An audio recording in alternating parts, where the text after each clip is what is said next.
সূরা ফাতিহা বুকে হাত দিয়ে পড়লে 7 দিনে কি ফলাফল পাবেন জানলে আপনি অবাক হয়ে যাবেন। সূরাতুল ফাতিহা পারে না এমন কোনো মুসলমান নাই।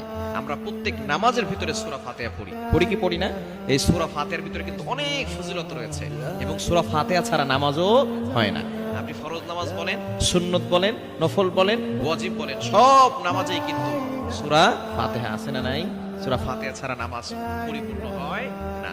এই সূরা ফাতিহাকে আরেকটি নাম আছে, এই সূরা ফাতিহাকে বলা হয় উম্মুল কোরআন, অর্থাৎ কোরআনের মা।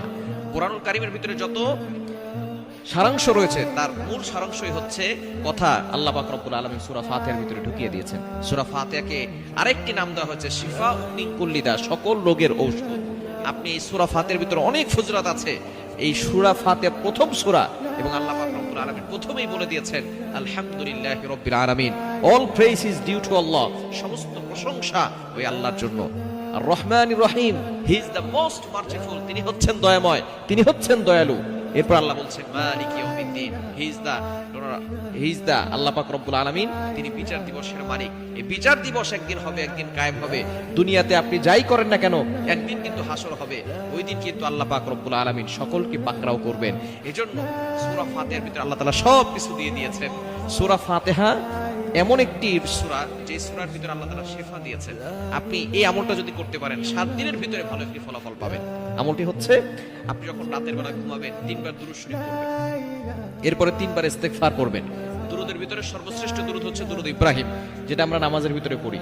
আল্লাহুম্মা সাল্লি আলা মুহাম্মাদ ওয়া আলা আলি মুহাম্মাদ কামা সাল্লাইতা আলা ইব্রাহিম ওয়া আলা আলি ইব্রাহিম ইন্নাকা হামিদুম মাজিদ।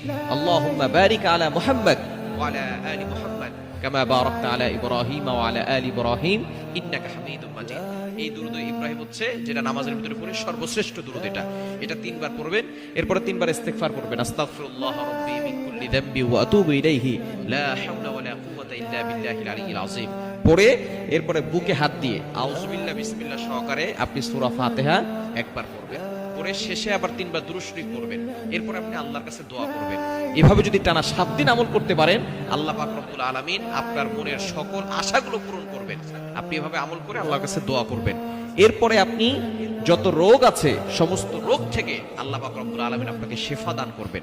অর্থাৎ এই আমলের মাধ্যমে 1 নাম্বার আল্লাহ তাআলা আপনার সকল মনের আশাগুলো পূরণ করবেন, সকল চাহিদাগুলো আল্লাহ তাআলা পূরণ করে দিবেন।